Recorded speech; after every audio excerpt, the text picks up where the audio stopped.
കൊരട്ടിയിൽ കോൺഗ്രസ് മണ്ഡലം പ്രസിഡന്റിന്റെ ചുമതല കൈമാറുന്നതിന് ചേർന്ന ഭാരവാഹികളുടെ യോഗം അലങ്കോലമായി. MLA അടക്കമുള്ള നേതാക്കളെ തടഞ്ഞുവെച്ചു. ഇതോടെ കൊരട്ടി പഞ്ചായത്തിലെ കോൺഗ്രസിൽ കലഹം രൂക്ഷമായി. ലീല സുബ്രഹ്മണ്യൻ വിദേശത്തേക്ക് പോകുന്നതിന് പകരമായിട്ടാണ് ആൽബിൻ പൗലോസിനെ നിയമിച്ചത്.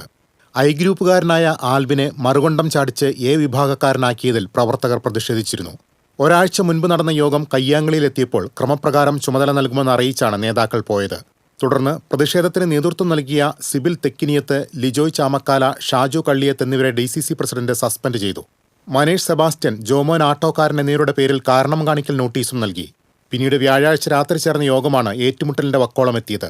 Saneesh Kumar Joseph MLA, KPCC secretary A Prasad, block president VO Pailappan, OS Chandran എന്നിവരെയാണ് പ്രവർത്തകർ തടഞ്ഞുവച്ചത്. ആരെയും മിനിറ്റ്സിൽ ഒപ്പിടാനും സമ്മതിച്ചില്ല. എന്നാൽ യോഗം പിരിഞ്ഞ ശേഷം പുതിയ മണ്ഡലം പ്രസിഡന്റിന് ചുമതല കൈമാറിയെന്ന് നേതാക്കൾ പ്രഖ്യാപിച്ചു. യോഗം തടസ്സപ്പെടുത്തിയവർക്കെതിരെ നടപടി ഉണ്ടാകുമെന്നും അറിയിച്ചിട്ടുണ്ട്. TCV news, Chalakudy.